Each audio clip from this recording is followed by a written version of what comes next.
Yo, what's up guys, my name is Mr. Freeze2244 and welcome to the March patch notes for Hitman 3. This is the 3.20 patch and I will be going through all the patch notes within this video.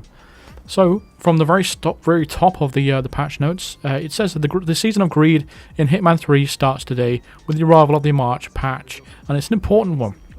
The March patch prepares the game for release of some of the very exciting content, including the new seasonal escalation in Berlin, where you'll be collecting and throwing eggs at your targets, plus some brand new DLC focused around the 7 deadly sins, starting with Act 1 Greed. There's also plenty to get your teeth into, as well as the details on the first Hitman 3 Elusive target and a whole lot of its fixes and changes too. So before I go into the rest of it as well, I just want to point out that yesterday they released a little trailer to advertise a free starter pack for Hitman 3. It's the first one. So from yesterday, March 30th, until the April 5th, you'll be able to access the free starter pack. It says download the Hitman 3 free starter pack now and play Dubai for free from March 30th to April 5th. Experience the start of World of Assassination Trilogy and begin your journey to become the world's ultimate assassin. Read more at the announcement post itself, but it doesn't really go much into detail about it, so you should be, no matter what platform you're on, you should be able to access the free starter pack. If you haven't played Hitman yet already, or one of your friends are looking to get the game but not completely sure on yet, and they're in 2 minds whether to get it, tell them to download the free starter pack between March 30th and April 5th, and they'll be able to play Dubai absolutely free. So that's a really cool incentive to get into the game and decide whether you want to, purchase the rest of the game to play the other maps. So it's a really cool way to start off. I'll start off the day, really, and I think that I am all for that. So, again, from the Hitman 3 patch notes, the patch went live yesterday, so everyone should have it all downloaded all by now. It was 3.5 gig on all platforms, but let's just get into what the content itself says. So it says new content. The 7 deadly sins are arriving in Hitman 3 as a new 7-part premium expansion. Act 1 Greed will be available to purchase on March 30th, which was yesterday, and invites players to Dubai to indulge in a new 3-stage escalation, the Greed Enumeration, and unlock sin-themed awards. And how greedy are you feeling, it says. Complete an objective, collect the coins that rightly belong to you, and feed the frog to reap your rewards. These rewards will help you to complete additional objectives that are only revealed once you have completed the previous ones, should you exit the level now, or get greedy and hunt for more coins. All of the coins that you collect in a given stage will carry over to the next stage of an escalation, giving you the opportunity to feed the frog and earn more useful rewards. So the rewards aren't great until level 3, and by level 3, if you're collecting all the coins, you're going to need them for a challenge anyway. That's just my advice for that. So I wouldn't recommend going for them, unless you really want to play with a gold baller, which is a really cool item, by the way. You can put the coins in the frog and you'll be able to play with it around on level 3. Unfortunately, it's not an unlock though, for some reason. I don't know why. I feel like the DLC would be worth a lot more. Not worth more, but more value for money is what I'm trying to say. So yeah. It also says, indulge in the Greed Enumeration will reward players with 3 permanent unlocks, which is the Requiem Suit, which is the golden suit you can see in the trailer. The Greedy Little Coin, which is a gold shiny coin with a Hitman emblem on it, which is really cool. And the Devil's Cane, which is a shiny cane with a gold frog on the end of it. And you can play those in any maps you want to. And it's a melee weapon you can use in other contracts and will cause it to generate a little greedy little coin to remind you of your greed. So I think if you smack people in the head with this cane in a normal mission, they'll drop, anyone you hit with an NPC you hit with this cane, they'll drop a coin, which is it could be useful. It could be useful as an unlock down the road. So instead of bringing some coins, you could bring the cane for a free melee weapon and generate coins by knocking people out. The 7 Deadly Sins collection and Act 1 Greed will be available on digital stores at 1 PM UTC, but again, it should already be out for everybody by now. Next up is the seasonal event Berlin Egg Hunt. It says follow the White Rabbit. First seasonal event for all Hitman 3 owners sees Agent 47 heading to Berlin, which has been transformed for the Berlin Egg Hunt. The exclusive Club Hall event has a strict dress code and is at capacity when you arrive, so your knowledge of the club's exterior will be crucial. I played this. I think it's really good, but I just wish that this deluxe escalation and the seasonal event wasn't tied to an actual escalation. I wish there was like miniature missions, bit like Patient Zero or something like that, because the maps have been transformed. Not so much with the Berlin Egg Hunt. There's a lot of props, new props around everywhere, and there's a load of eggs you can collect and stuff like that. But it's still an interesting environment to be around. It's just like the Christmas Paris mission, for example, where they've got decorations everywhere. That is actually a full-blown mission, and it's more replayable than, say, an escalation is. So I really wish they would move away from escalations and more just turn these into a main little mission, because you've already gone through the effort of actually putting all these placements in, putting all these props and stuff like that in, but we can't really get much enjoyment out of it because it's just an escalation. Say, for example, you just wanted to play level 2, you can't do that. So, yeah, it's a bit frustrating, but anyway. The Berlin Egg Hunt will be playable from March 30th till April 12th. So you've only got 2 weeks to play this mission, really, this escalation. Which, again, I would really wish they'd just leave it in the game. I'm presuming they're just going to release it again next year, is the reason why it's time-gated. But I really wish they would, like, just release it once and just keep it in the game. But it says it brings a seasonal twist to the Berlin location with new decorations and graffiti and new gameplay items, which is the eggs, to collect and use. Each stage of this seasonal escalation will introduce new complications and targets for you to hunt down.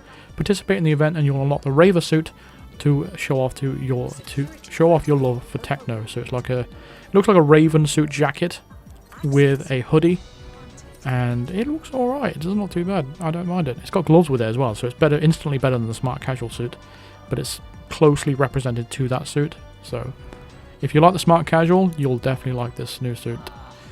But the eggs they introduced with the escalation itself was pretty cool concept, really. They had multiple eggs. There's like a yellow egg, which doesn't do anything, it just cracks and breaks. You've got the green egg, which emits emetic gas, which is cool. And you've got the blue egg, which emits tranquilizing gas, and you've got a red egg, which emits lethal gas. So you have like an interesting concept of what you want to do throughout that escalation. Understandable, they aren't actually unlocked for the main missions, because if they give you those unlocks, imagine how powerful that would be. And Reddit and Twitter and everything will blow up about how overpowered these items are, and then immediately get removed in the next patch anyway. So that's probably why they're not being included in an unlock. But yeah, I do recommend that escalation. I think it's a really cool one. The 7 Deadly Sins is our new focus for content releases, and we're changing the naming of our roadmaps. It's just the naming that's changing roadmap wise, and Hitman 3 owners can still look forward to content being added to the game at no additional cost. All of that means that instead of the April roadmap, we're kicking off the Season of Greed, which will run until May the 10th, when Hitman 3's next Season of Sin will start.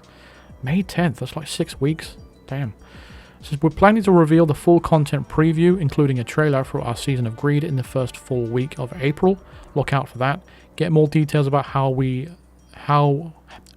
that's a bit of weird wording, how the Seasons of Sins work in our 7 Deadly Sins announcement post.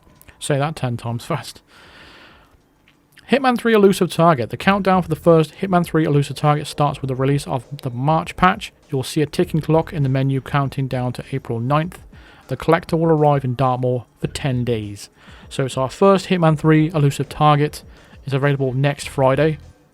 I might stream this, I don't know.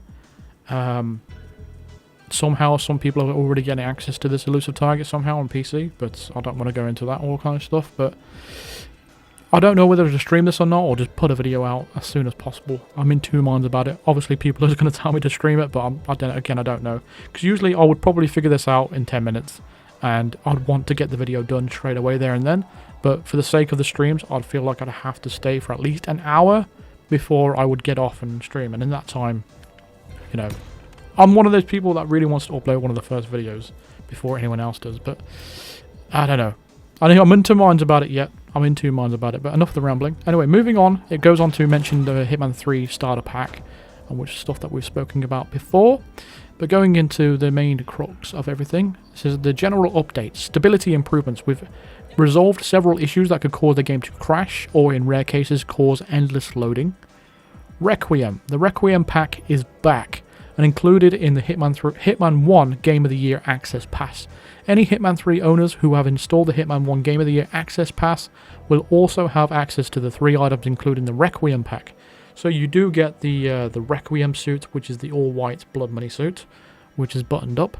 You also get the chrome silver baller, and you'll also get the pale rubber duck.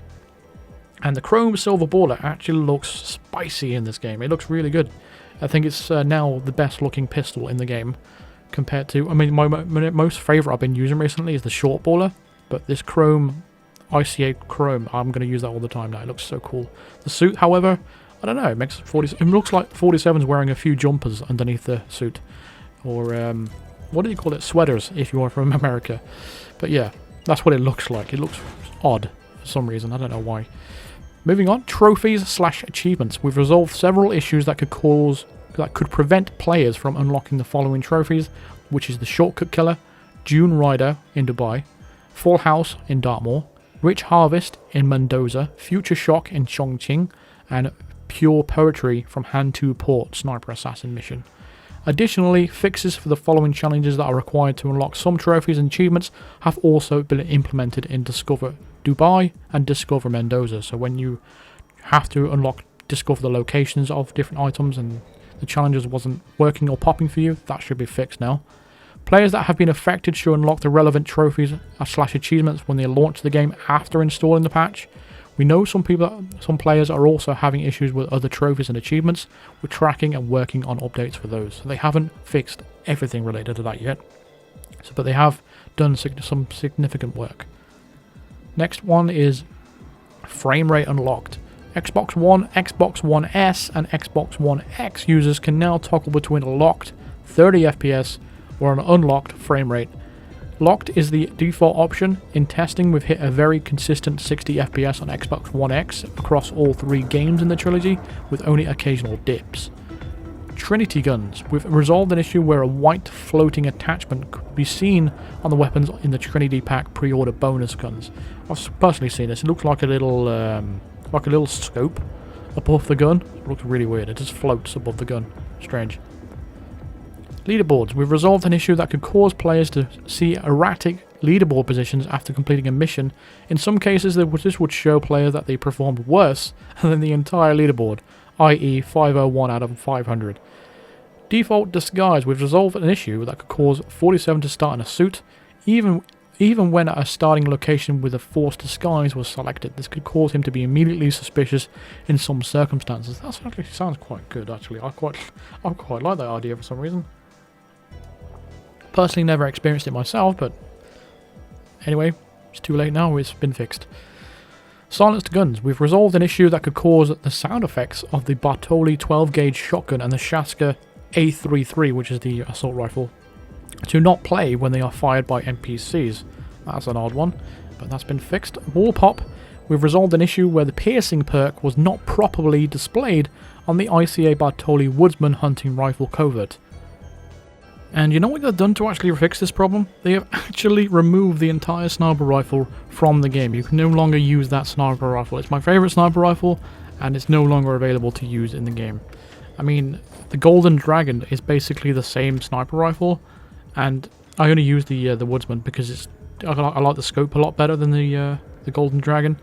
I can see a lot more cleaner, but that also has the piercing perk on it as well, because it's pretty much just like it's the same sniper rifle essentially. It's just a different skin, and you still can't pierce through bodies on that as well. So I'm not completely sure what exactly they've fixed, because they've removed the entire sniper rifle of that now. So I'm completely confused with that one. But yeah, they've I don't know. Next part is the interaction font size. We've added more options for the size of interaction prompts, allowing players to choose from font size 10, 15, 20, 25, 30, and 35. Choosing a larger font size may cause text overlap in crowded instances where multiple prompts are on the screen at the same time. And it shows you like a little GIF there, but I can't capture it. I can only capture a screenshot. But the size of that example of prompt size increases by going through different phases. It just feels like the text is shouting at me because it's all in capital letters, and it keeps getting bigger and bigger. It's quite funny. But yeah. Anyway, moving on, visual fidelity will resolve for several issues across multiple locations that could cause textures to disappear at certain angles where items would appear to be floating, or where positioning the camera in certain positionings could cause Agent 47 to disappear. We've ironed out a few instances with several silenced weapons: the Hawk 21 Pale Homemade Silencer, ICA DTI Stealth, ICA Tactical Shotgun Covert, DAC Gold Covert and DAC Black Covert were all missing the suppressor tag in their inventory description. Also, the ICA Tactical Shotgun Covert were not being treated as silenced weapons by NPCs. That's changed as well now. I'm hoping that IO Interactive saw my inventory showcase videos, because I pointed all this stuff out in the inventory showcase videos, and I'm hoping they saw it and fixed it based on my bringing it to their attention. But it's probably not. Everyone probably told them about it on Reddit or Twitter or whatever. But yeah. And it says also then holster audio. We've resolved an issue that was preventing holster sound effect from triggering. We've adjusted the text on some of our graphics settings descriptions so that they're consistent between the game and the launcher. Medium is now the new normal. We've added an extra line of the settings menu to display the current version ID of the game. This will help us troubleshooting issues in development with players. We've updated Hitman 3 credits to reflect the work that has been done since we submitted the game for release. We also corrected a few errors and included a few members to the team, so that's cool. The next parts are going to be location changes specifically for different Hitman 3 locations. So starting off with Dubai, the first one is drop the body. We resolved an issue where it was not possible to dump bodies off some ledges of the building in Dubai. We've resolved an issue where overflowing the sink in one of the bathrooms in Dubai would attract anyone. Didn't they have this issue like last month, saying that they had an issue where one of the overflowing sinks would attract people infinitely? Now we're going around in circles because they now have to fix this problem. I thought that's quite funny. When will it end? Next one is Holdups. We've tweaked the setup of the guard at the VIP balcony in Dubai so that he will now enforce trespassing rules. Previously, he would allow 47 to trespass all too easily without consequence. We've identified an issue where Carl Ingram would often repeat a line of dialogue when using a dictaphone, so we've resolved the issue where Carl Ingram would often repeat a line of dialogue when using a dictaphone, so they now fixed that problem. Cool. Next part is going to be Dartmoor, England. There's only 2 of them for this. This is safe space. We've resolved an issue where 47 could be spotted by guards that were outside when he was inside the greenhouse in Dartmoor. Shouldn't that be the case anyway though, because the greenhouse windows are like see-through, or at least translucent anyway. They should be able to see, at least. We've resolved an issue that with some containers in Dartmoor where a prompt on the side of the container would allow 47 to dump the body. He wasn't supposed to be allowed to do it though, so the body would be launched into the air. We've removed the prompt completely, so at least that's been fixed. Next is Berlin. There's a new 3 challenges for this one, or 3 changes. Resolved an issue where the description of the weapons carried by targets in Berlin were not accurate. Resolved an issue where the debug text would appear as an objective after performing specific actions in Berlin. And we resolved an issue that could prevent a target from being displayed in Instinct and their details being added to the intel menu. I wish they would show up in escalation contracts, because that's really bugging. Next is Chongqing. It says this was a silenced version. We'd like to award Reddit user Stealthy Bastard 94 the prize for most entertaining Hitman 3 bug report from March. Here's how they won this prestigious and unique award. We've now changed the description so that it no longer says that the gun is silenced. No idea what the hell we're talking about. Chongqing Shortcuts. We've resolved an issue where unlocking a shortcut in Chongqing would prevent players from unlocking associated challenges with all shortcuts. Excellent, because people have been mentioning that a lot in my comments as well, so I'm glad that's been fixed and sorted out for everybody. We've resolved an issue that could cause inconsistencies in the controller mission story, and we've removed a piece of cover in Chongqing that was floating. Why put that in the patch notes? If they're actually going to specifically tell us where that is, or what specific, or give us an example of what it was, why bother putting it in there? This seems like a bit of a waste of time to me. Phoenix Discourse. We've resolved an issue where 47 could hack a laptop in Chongqing despite not having the proper clearance. We know that's the whole point of hacking, but it makes sense if you play the game. I think it makes sense if 47 can hack that laptop, if it's the one I'm thinking of. I think you need to update your credentials on that laptop in a certain disguise, but why shouldn't you be allowed to do it in your suit? It makes perfect sense to me, I think, because you could basically set that up so you can completely skip that section. So why couldn't you why don't they just leave it? That makes no sense to me, really. But that is just my opinion. So the next part is going to be Mendoza. There's 5 different changes for this one. So the first one is as follows. So the security door will resolve an issue in Mendoza where an erroneous objective would appear in the menu after interacting with the security door terminal. We've fixed an issue where contracts created in Mendoza would sometimes fail to load depending on when they are created. Great box. We've apparently resolved an issue that could cause 47 to get stuck inside a great box in Mendoza. Editor's note. Sometimes I wonder if our developers just make up some of these fixes to see if they can get them in the patch notes. Okay. We've resolved an issue that could cause some of the inconsistencies with the locations of the head of security and the sommelier in Mendoza. Okay. Great pressure.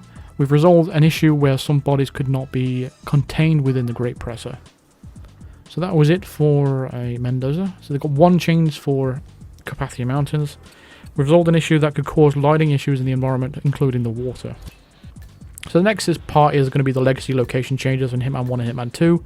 So from the top, there's Patient 0. We've resolved an issue that will prevent the Play Next option from displaying after completing one of the first 3 missions in Patient 0 campaign. Why didn't it just tell you which one? One of the first 3 missions. Which one? Hidden Pigeon. We've resolved an issue which made it very difficult to locate a specific pigeon in Himmelstein Sniper Assassin map. We've quote the internal bug report resolution, tweaked tree to unhide pigeon. Okay. I have a bug as well. I tried to do the balloon Easter egg in Landslide, and you can't shoot that final balloon in the water because the bullet doesn't penetrate the water to hit the final balloon, so you can't trigger that Easter egg anymore. So that needs to be fixed. I know it's really minor, but I just thought I'd point that out rather than now I've heard that.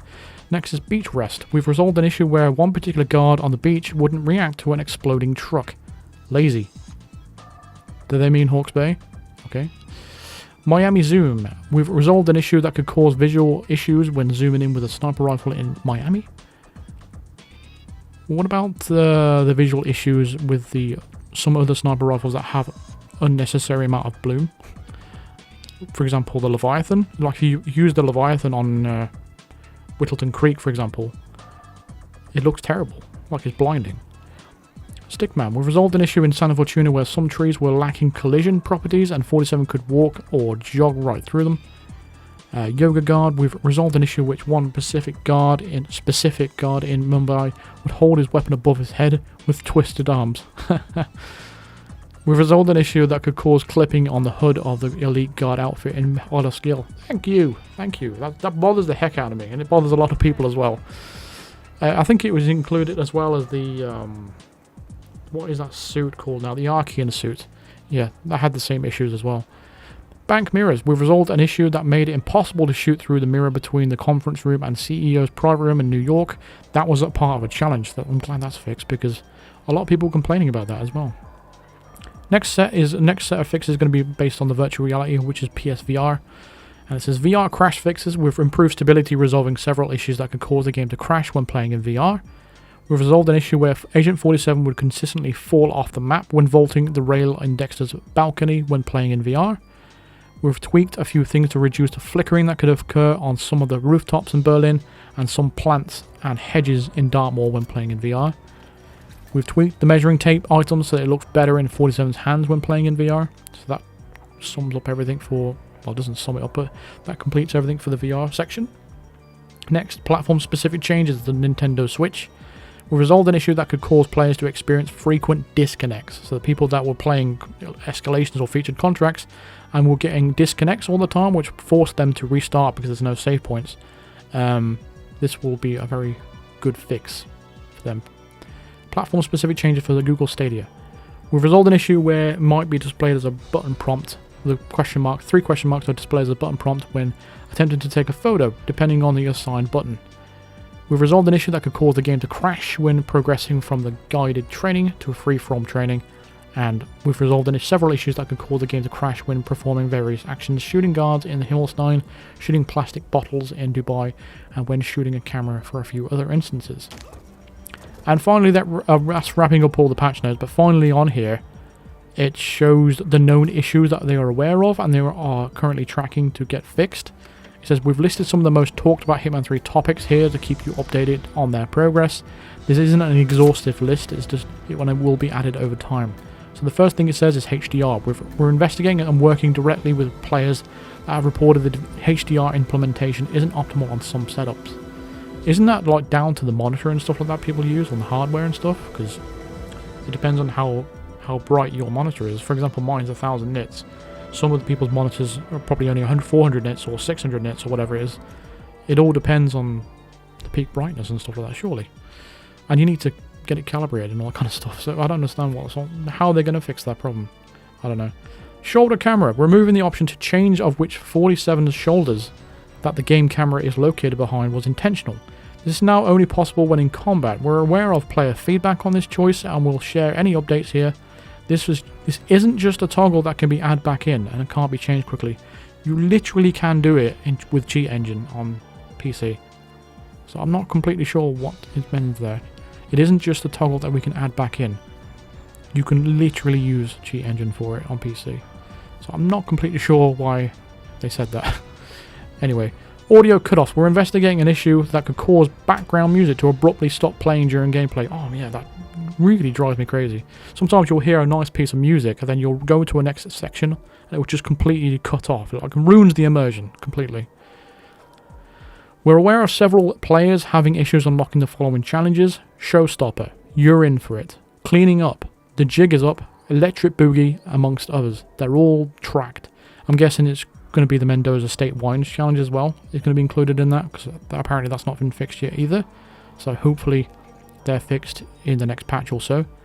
Missing mastery. Several players have reported that they don't see the mastery progress bars in the menu, and that's not a bug, it's a feature, and it's been crossed out. It's an intentional part on our UI design. We adjust the UI depending on the device that you're playing on to give the best experience. For example, the mastery progress bars are intentionally not visible on Switch or when playing Stadia on a mobile phone. Black mirrors. Players have reported the mirrors in Alexa Carlisle's office are displayed as black when playing in VR and when viewed from a distance. This is intentional to maintain a high level of performance. Backlog. NPCs ignoring toilets. We're aware of a long-standing legacy issue where NPCs are affected by emetic poison. We prefer to use a bin/trash can rather than using a toilet to throw up. We're close to a resolution for this issue, and that will mean that affected NPCs will use the more logical and challenge completion friendly option more than often. Stay tuned for updates. Nice. And it says, once again, we want to end the patch notes by saying thanks for all your patience and playing. We're sure that some of you will reach this point and be frustrated that an issue that you currently have with the game hasn't been resolved or acknowledged. There's a very good chance that it's already on our radar, and we'll continue to add the most talked about topics in the known issues section on our patch notes when they rise. And a lot of people have been sharing their issues and stuff like that when it comes to, they'll share them on Reddit, share them on Twitter and stuff like that. Make sure the developers are aware of all the bugs that you know about, so they can get it fixed and sorted out. Also, whenever IO Interactive tweets something on Twitter, there's always a guy called I use this to rant. He made an account on Twitter just to reply to every single tweet that IO Interactive or Hitman ever tweet out, and he has a problem with his bug challenges related to Versatile Assassin. Now he replies at every single tweet IO Interactive post, and please IO, please fix this issue for this guy. He will not stop tweeting unless that is fixed. I don't know why he's experiencing this problem, but he posts the same tweet and same problem every single tweet that IO Interactive point out. I think that's quite funny, but I think IO Interactive have hidden his replies from this point, but I thought it was worth mentioning it at the end of the video because I thought it was quite humorous. But yeah, anyway, that's going to wrap up the patch notes video. It's been a long one actually, because I've been spouting off quite a lot on this video, even though it's a short patch notes overall. But yeah, thank you very much for watching. Feel free to drop a like on this video if you enjoyed it, and subscribe if you are new to the channel. Hit the bell notification to be notified of all future videos and live streams. Consider supporting me on Patreon, or even becoming a member of the channel by clicking the join button below or clicking the link in the description. It helps support me to keep these videos going for you guys as much as I possibly can. I really do appreciate all the support I've been getting recently. Thank you very much, and I'll see you guys in the next video. Thank you very much for watching. Cheers.